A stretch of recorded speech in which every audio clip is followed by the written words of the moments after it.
Hello, micro-philosophical community. Let's see if we can define ideology in 5 minutes flat. You would have seen a video on the main channel, which was all about Putinism and Trumpism and placed them ideologically in a kind of wash of monarchism, hyper-neoliberalism, and fascism. But it left off the page what ideology actually is.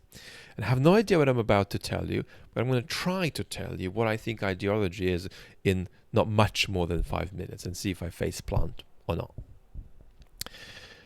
I think historically there are probably 77 senses of ideology, which you can't go through in a short video. But I think there are only 1.5 that are really available to us.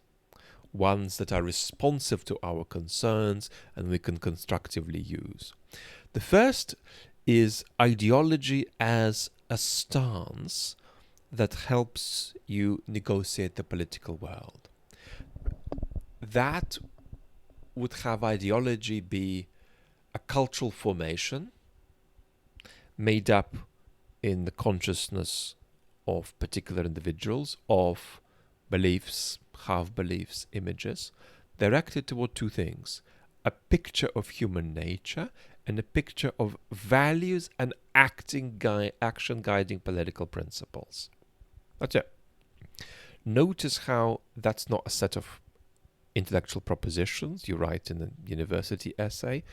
It's an embodied stance toward the political, which is not entirely transparent, either at the level of an individual consciousness or at the level of its presence in the culture, because of it's made up of so many different materials, of which beliefs are just one kind of material among others, much of it not consciously available to the individual in whom the ideology sits.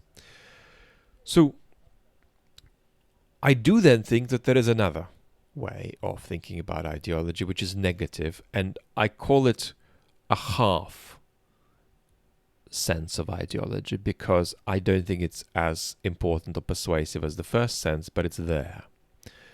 And that's to think of ideology negatively. So Ricky has an ideological position. If Ricky has beliefs, images, half-beliefs, etc., which wouldn't be there had Ricky not been on the wrong end of inappropriate power relations. So let's take a Western world example. Imagine that Ricky cares about the climate crisis, but thinks that climate action is all about individual responsibility. If you layer that against a sociology of the fossil fuel industry media campaign to make it true that people believed that climate responsibility was individual responsibility, you can say something like, well, would Ricky believe this if the fossil fuel industry hadn't acted and poured money into making Ricky think this the way they did? And the details of the example don't matter, but you see the structure and principle, right?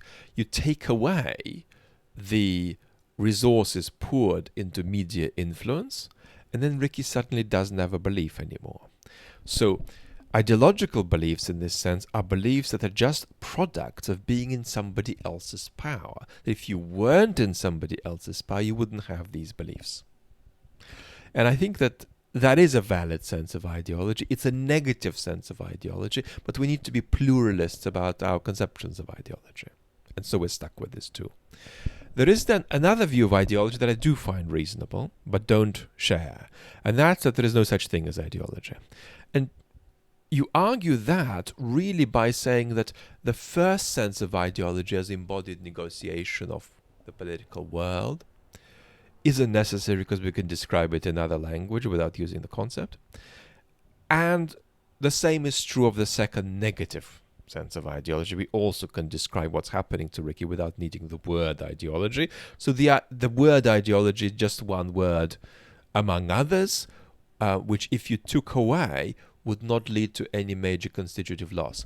Now, to make that case properly, you would need to give a very persuasive account of how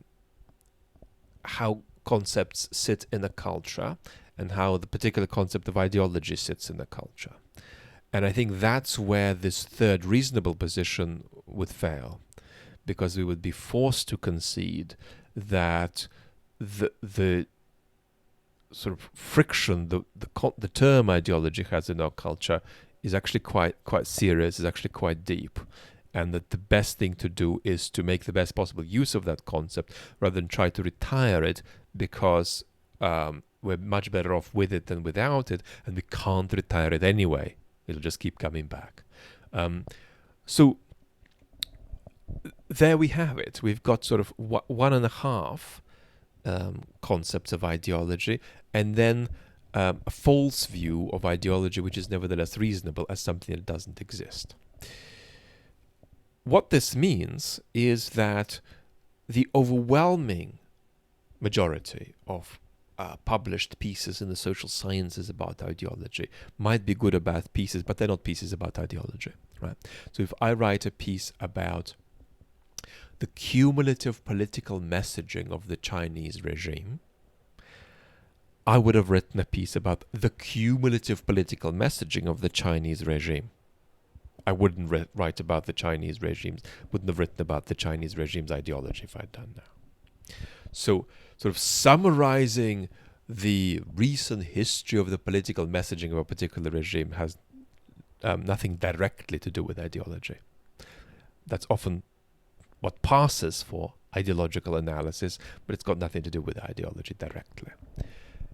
And summarizing what you or I cumulatively think about politics is also not going to capture our ideology, unless it happens to be the case that we have a high degree of self-transparency about where we are ideologically, and then we do capture that in the way we talk about our political positions. So these two projects that you see everywhere, well, let's summarize the political messaging of the regime, let's summarize the political messaging of a person. These are not projects, though they may be very useful, which take us to the heart of what ideology is. That's enough. There is a much longer and even more laborious video on ideology on this channel from about a year ago. I hope it doesn't contradict this one. I'm sure it doesn't. But I haven't checked, but it's here anyway. Lots of love.